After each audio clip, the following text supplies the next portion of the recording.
Assalamualaikum warahmatullahi wabarakatuh. Salam sejahtera bagi kita semua. Salam Om Swastiastu, Namo Buddhaya, salam kebajikan. Halo semua, perkenalkan nama aku Siti Latifah Listiani.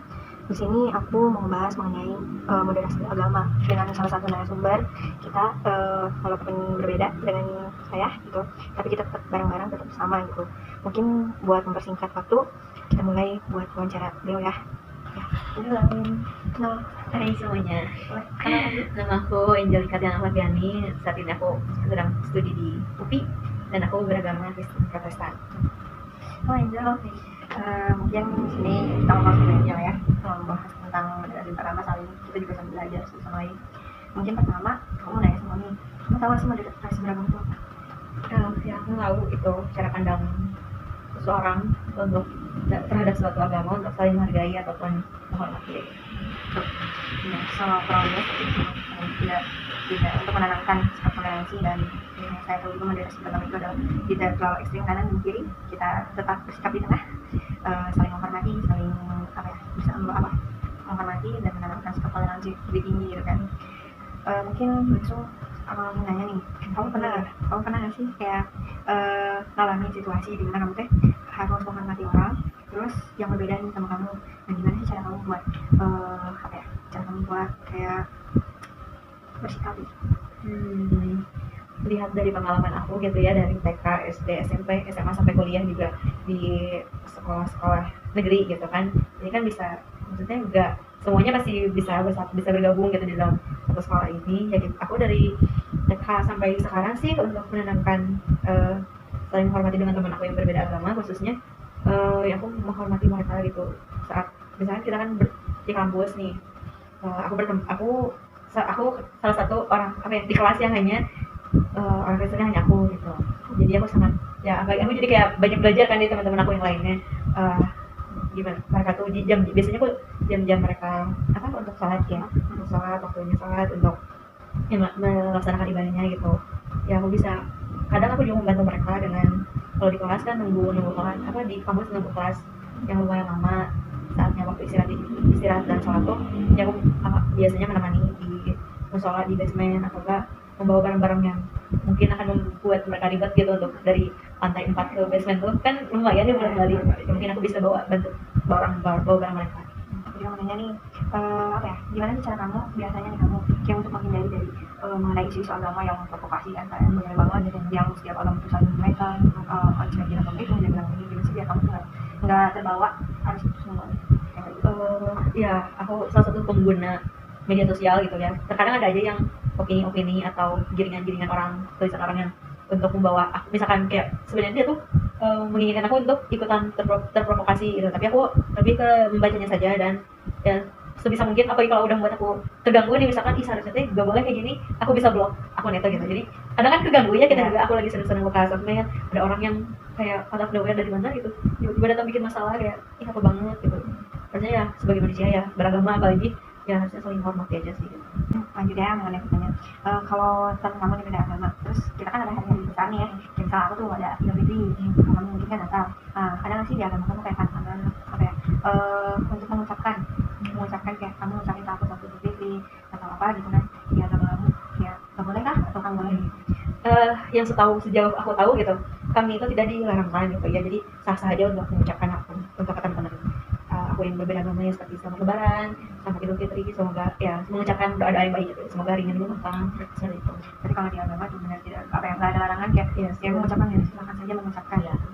Aku ingin nanya nih, penasaran gimana sih cara kamu buat ngadepin orang yang terlalu fanatik terhadap agama, ya terlalu agama aku tuh paling benar misalnya kan, ada yang gitu kan, yang banyak ada kayak gitu kan. Nah itu gimana sih cara kamu bersikap, terus kayak kamu menghadapi orang kayak gitu tuh gimana sih?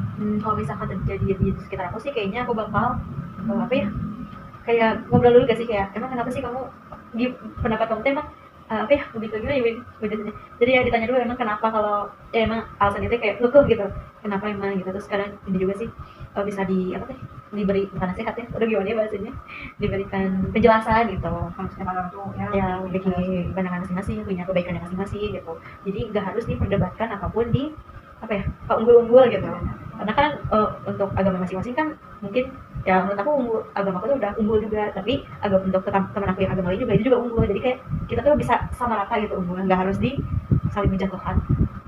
Kalau di ajaran di apa ya, kalau kamu ibadah nih, itu yang paling ditekankan gitu saat kamu ibadah sama apa pendeta ya, itu tuh poin apa sih yang untuk moderasi dalam ini kayak apa namanya perbedaan Khususnya kayak saling bertoleransi sih paling ya, jangan mengganggu ibadah orang lain, jangan ya pokoknya menghormati, jangan ikut campur atau kayak ngerusuh gitu kalau orang lain lagi ibadah tuh, supaya teman-teman lain agama lain itu bisa menjalankan ibadahnya ya sesuai kriteria atau bukan kriteria ya, sesuai apa ya alurnya, sesuai dengan ya tata caranya seperti apa gitu. Mungkin boleh nggak sih sebutin kayak yang aku kenal nih nah kita nih ada nggak sih yang harus menjaga harus kita toleransi terus kayak namanya saling menyayangi menghormati dan lainnya yang tadi aku sebutin. Kalau yang 10 perintah itu tuh ada di bentar ya aku gak hafal. Ada di Keluaran 20 ya 1-17 banyak ya pokoknya intinya itu dari 10 tadi. Nah untuk misalkan kalau aku untuk salah satu ayat Alkitab yang aku pegang untuk aku tuh selalu bertoleransi itu ya aku salah satunya aku ingin menjaga kedamaian kan ya ujung-ujungnya untuk aku melakukan bertoleransi juga untuk selain menghormati untuk menjaga kedamaian juga. Nah untuk damai itu aku ada ayat dari Matius ya Matius 5 ayat 9. Matius itu berarti kayak kita ini ayat pasal gitu. Ini di ayat Matius pasal 5 ayat 9 itu berbahagialah orang yang membawa damai karena mereka akan disebut anak-anak Allah. Dan dari ayat ini tuh aku memegang jadi kalau aku tuh harus membawa damai gitu dimanapun aku berada gitu.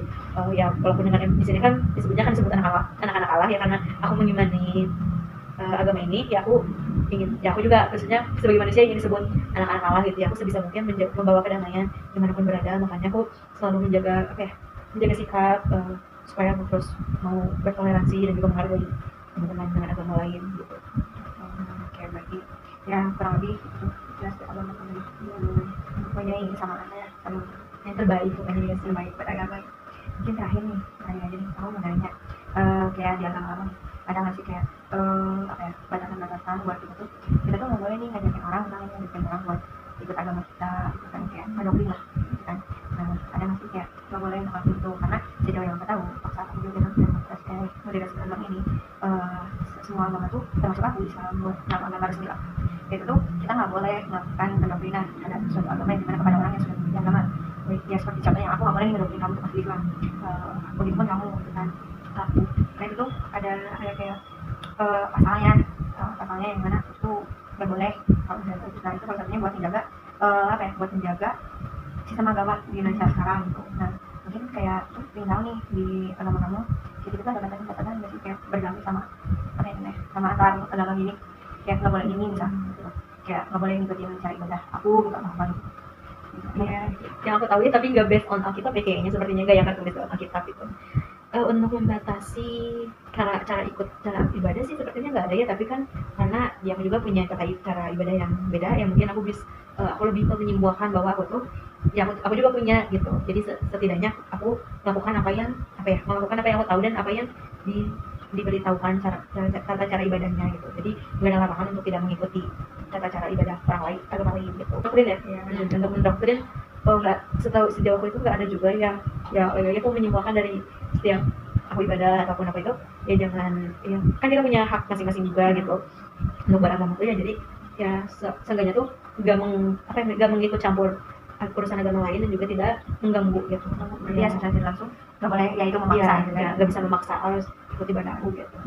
Sama ya ini aku juga masih sedikit lagi ilmu gitu ya nih aku juga di beberapa di dalam surat Al-Quran juga diterapkan di surat Al-Baqarah ayat 256 yang menjelaskan bahwa setiap umat itu atau setiap orang umat Islam tidak boleh memaksa orang-orang non-muslim ya, untuk memeluk agama Islam kecuali dilandasi oleh keimanan terhadap Allah.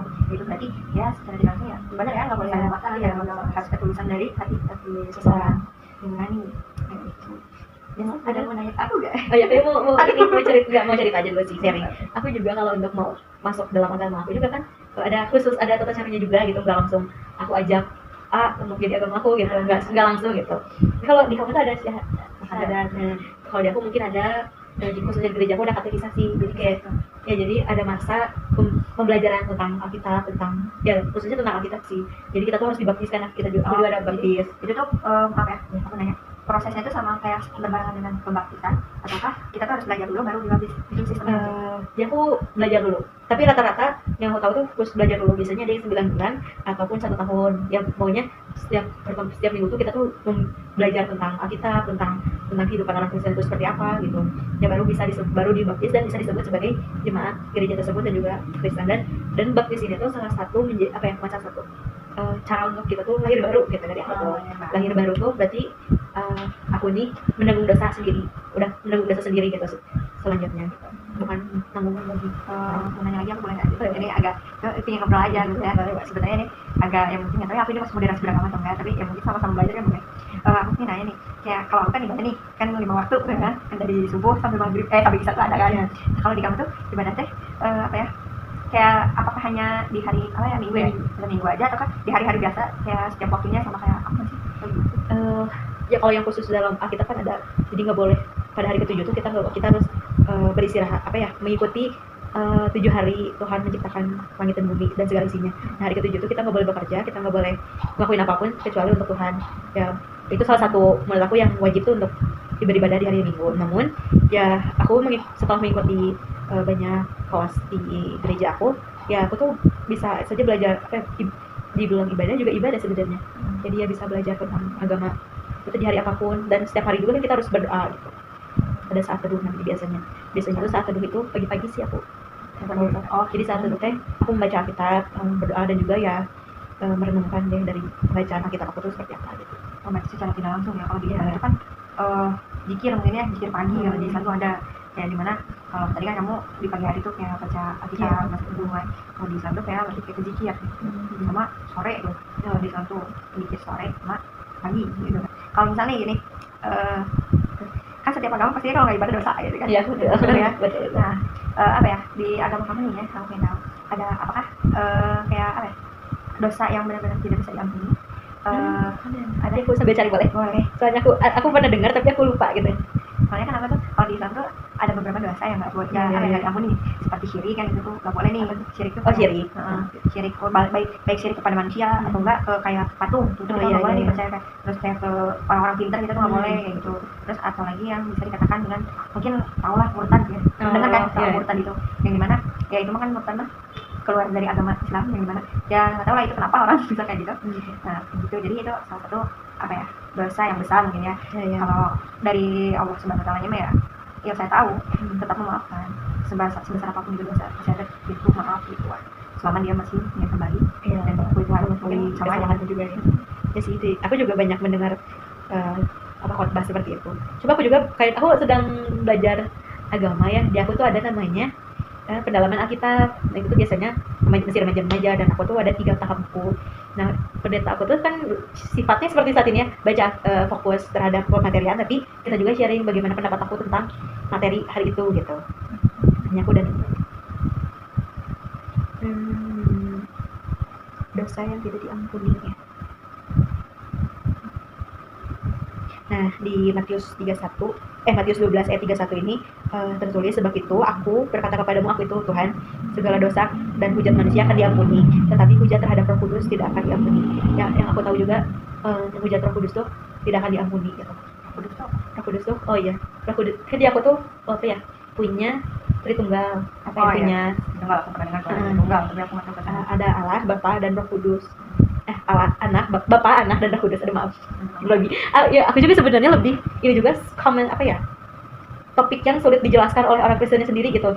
Aku yang sebagai bukan ahli teologi atau apa gitu. Yang aku tahu ini tuh sebenarnya itu satu, tetapi 3 gitu. Punya tiga. Apa yang disebutnya kok aku salah. Pokoknya ada 3, Tapi Bapa, Anak dan Roh Kudus ini tuh satu gitu. Nah, Roh Kudus ini tuh salah satu termasuk Tritunggal itu. Ya berarti secara tidak langsung kan menghujat Tuhan juga gitu. Menghujat Tuhan ya mungkin bisa menjelekkan atau apa gitu. Nah itu salah satu dosa yang tidak akan diampuni. Tapi aku juga dengar sama sih, kayak kalau kita minta ampun, mengakui kesalahan kita dan meminta ampun tuh maka akan diampuni gitu. Tapi aku kurang tahu ya khususnya untuk dosa ini. Kan ini kan kalau aku emang tahu dosa yang tidak dapat diampuni gitu. Tapi aku ini nggak tahu bakal akan diampuni atau enggak setelah meminta maaf gitu. Baiklah kayak gitu mungkin. Ya, kita bicara lebih banyak, mungkin mau kata-kata buat toleransi ini atau apa? apa ya, mau ngatasin apa?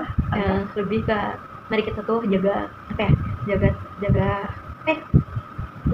komunitas dan komunikasi juga gitu, walaupun berbeda agama juga kita tuh masih sama-sama misalkan orang yang beragama, kita juga bisa menunjukkan ajaran yang kita apa ya, ajaran yang kita pahami atau kita imani gitu, dan membuat dunia lebih damai ya. Betul. Jadi untuk kita harus saling menghargai satu sama lain, menghargai perbedaan agar ya dunia tetap selalu damai, aman, selesai gitu kan. Ya udah, mungkin gitu, terima kasih banyak juga di sehari ini aku banyak belajar dan tahu gitu kan. Ya udah, sekian dari video kali ini. Mohon maaf bila ada kesalahan dan kekurangan. Saya dengan narasumber pamit undur diri. Assalamualaikum warahmatullahi wabarakatuh.